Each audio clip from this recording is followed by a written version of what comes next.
Du coup, depuis tout à l'heure, je vous parle du modèle de cette voiture-là. Mais je ne vous parle pas de la voiture, des cotes, etc.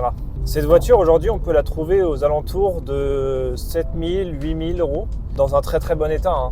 Là, je vous parle de 170 000 km, rien à refaire, la distrie, elle est neuve. Voilà, je vous parle plutôt de ce genre d'occasion-là. Moi, évidemment, je ne l'ai pas du tout payé ce prix-là. Je l'ai payé à peu près 3 500 euros. Contrôle technique vierge, j'ai eu les 3 clés, dont la rouge. Vous allez me dire, c'est quoi le chat noir? Évidemment, il y a quelque chose qui ne va pas. Et c'est les bornes. Aujourd'hui, là, elle a 326 000 km, bientôt 327 000. C'est énorme en vrai pour une voiture, mais pas pour Honda. On va dire que pour Honda, c'est la fin du rodage. Mais en réalité, peu importe la voiture, ça fait quand même beaucoup de bornes. Je l'ai prise parce que j'ai regardé le moteur, le joint de culasse a été changé et tous les trains roulants, tous les cylindres blocs des trains roulants ont été changés également. Donc je me suis dit, pourquoi pas, après tout.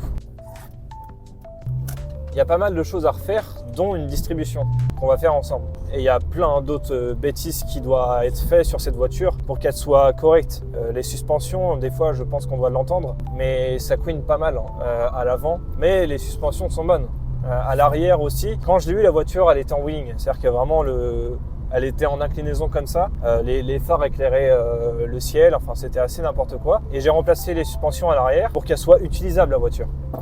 Petite pause parce qu'on va pas dire où on habite quand même. Sinon, comme je disais, le comportement de la voiture est quand même relativement sain, malgré les suspensions à l'arrière qui vraiment te fait perdre l'arrière facilement. C'est quand même un châssis sain. Elle est facile à prendre en main. Et j'ai envie que la voiture soit saine. Donc il y a plein d'autres choses à faire.